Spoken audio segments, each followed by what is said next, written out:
15वां बाब, मसीह का मुर्दों में से जी उठना। अब ऐ भाइयों, मैं तुम्हें वही खुशखबरी जताए देता हूँ जो पहले दे चुका हूँ, जिसे तुमने कबूल भी कर लिया था और जिस पर कायम भी हो। उसी के वसीले से तुमको नजात भी मिलती है, बशर्ते कि वो खुशखबरी जो मैंने तुम्हें दी थी याद रखते हो, वरना तुम्हारा ईमान लाना बेफायदा हुआ। चुनाचे मैंने सबसे पहले तुमको वही बात पहुंचा दी जो मुझे पहुंची थी कि मसीह किताब मुकद्दस के मुताबिक हमारे गुनाहों के लिए मुआ और दफन हुआ और तीसरे दिन किताब मुकद्दस के मुताबिक जी उठा। और कैफा को और उसके बाद उन 12 को दिखाई दिया, फिर 500 से ज्यादा भाइयों को एक साथ दिखाई दिया, जिनमें से अक्सर अब तक मौजूद हैं और बाद सो गए। फिर याकूब को दिखाई दिया, फिर सब रसूलों को और सबसे पीछे मुझको जो गोया अधूरे दिनों की पैदाइश हूं दिखाई दिया। क्योंकि मैं रसूलों में सबसे छोटा हूं, बल्कि रसूल कहलाने के लायक नहीं, इसलिए कि मैंने खुदा की कलीसिया को सताया था। लेकिन जो कुछ हूं खुदा के फजल से हूं, और उसका फजल जो मुझ पर हुआ वो बेफायदा नहीं हुआ, बल्कि मैंने उन सबसे ज्यादा मेहनत की, और ये मेरी तरफ से नहीं हुई बल्कि खुदा के फजल से जो मुझ पर था। बस खा मैं हूं खा वो हूं, हम यही मुनादी करते हैं और इसी पर तुम ईमान भी लाए। हमारा जी उठना। बस जब मसीह की ये मुनादी की जाती है कि वो मुर्दों में से जी उठा, तो तुम में से बास किस तरह कहते हैं कि मुर्दों की कयामत है ही नहीं। अगर मुर्दों की कयामत नहीं तो मसीह भी नहीं जी उठा, और अगर मसीह नहीं जी उठा तो हमारी मुनादी भी बेफायदा है और तुम्हारा ईमान भी बेफायदा, बल्कि हम खुदा के झूठे गवाह ठहरे, क्योंकि हमने खुदा की बाबत ये गवाही दी कि उसने मसीह को जिला दिया, हालांकि नहीं जिलाया। अगर बिलफर्ज मुर्दे नहीं जी उठते, और अगर मुर्दे नहीं जी उठते तो मसीह भी नहीं जी उठा, और अगर मसीह नहीं जी उठा तो तुम्हारा ईमान बेफायदा है, तुम अब तक अपने गुनाहों में गिरफ्तार हो। बल्कि जो मसीह में सो गए हैं वो भी हलाक हुए। अगर हम सिर्फ इसी जिंदगी में मसीह में उम्मीद रखते हैं तो सब आदमियों से ज्यादा बदनसीब है, लेकिन फिलवाक़े मसीह मुर्दों में से जी उठा है, और जो सो गए हैं उनमें पहला फल हुआ। क्योंकि जब आदमी के सबब से मौत आई तो आदमी ही के सबब से मुर्दों की कयामत भी आई, और जैसे आदम में सब मरते हैं वैसे ही मसीह में सब जिंदा किए जाएंगे, लेकिन हर एक अपनी अपनी बारी से।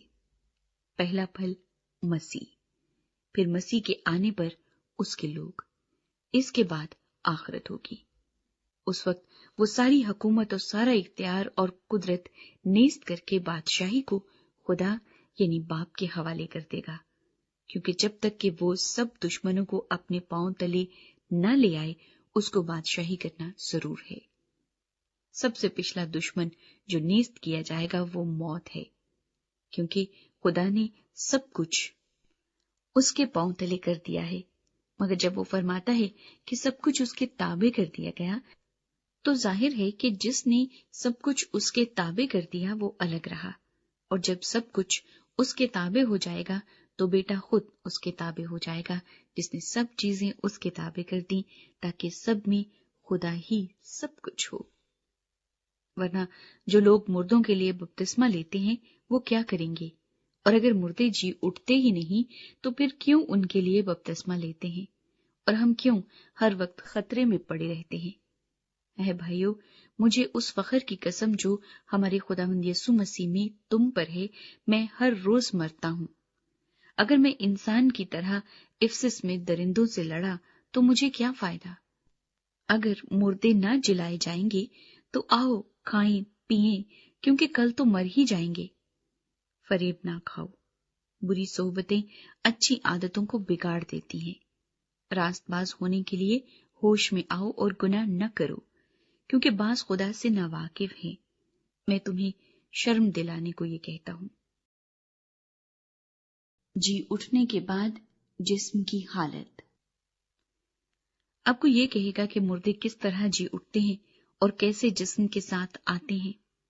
ऐ नादान, تو خود جو کچھ بوتا ہے جب تک وہ نہ مرے زندہ نہیں کیا جاتا، اور جو تو بوتا ہے یہ وہ جسم نہیں جو پیدا ہونے والا ہے، بلکہ صرف دانہ ہے، خواہ گیہوں کا خواہ کسی اور چیز کا، مگر خدا نے جیسا ارادہ کر لیا ویسا ہی اس کو جسم دیتا ہے، اور ہر ایک بیج کو اس کا خاص جسم۔ سب گوشت یکساں گوشت نہیں، بلکہ آدمیوں کا گوشت اور ہے، چوپایوں کا گوشت اور، پرندوں کا گوشت اور ہے، مچھلیوں کا گوشت اور۔ آسمانی بھی جسم ہے اور زمینی بھی، مگر آسمانیوں کا جلال اور ہے، زمینیوں کا اور۔ آفتاب کا جلال اور ہے، مہتاب کا جلال اور، ستاروں کا جلال اور، کیونکہ ستارے ستارے کے جلال میں فرق ہے۔ مردوں کی قیامت بھی ایسی ہی ہے، جسم فنا کی حالت میں بویا جاتا ہے اور بقا کی حالت میں جی اٹھتا ہے، بے حرمتی کی حالت میں بویا جاتا ہے اور جلال کی حالت میں جی اٹھتا ہے، کمزوری کی حالت میں بویا جاتا ہے اور قوت کی حالت میں جی اٹھتا ہے۔ نفسانی جسم بویا جاتا ہے اور روحانی جسم جی اٹھتا ہے۔ جب نفسانی جسم ہے تو روحانی جسم بھی ہے، چنانچہ لکھا بھی ہے کہ پہلا آدمی یعنی آدم زندہ نفس بنا، پچھلا آدم زندگی بخشنے والی روح بنا، لیکن روحانی پہلے نہ تھا بلکہ نفسانی تھا، اس کے بعد روحانی ہوا۔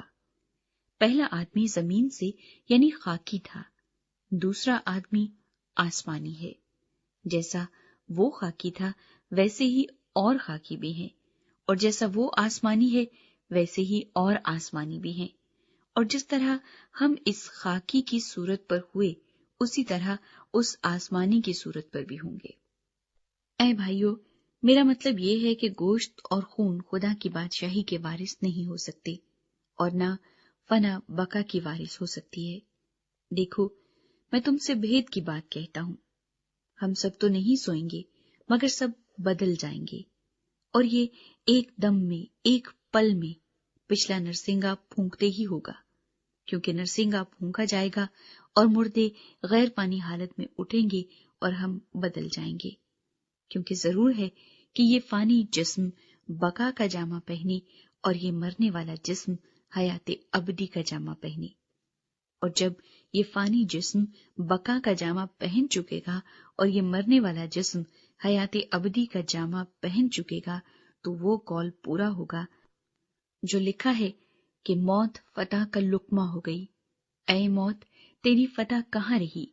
اے موت، تیرا ڈنک کہاں رہا؟ موت کا ڈنک گناہ ہے اور گناہ کا زور شریعت ہے، مگر خدا کا شکر ہے جو ہمارے خداوند یسوع مسیح کے وسیلے سے ہم کو فتح بخشتا ہے۔ بس اے میرے عزیز بھائیو، ثابت قدم اور قائم رہو، اور خداوند کے کام میں ہمیشہ افزائش کرتے رہو، کیونکہ یہ جانتے ہو کہ تمہاری محنت خداوند میں بے فائدہ نہیں ہے۔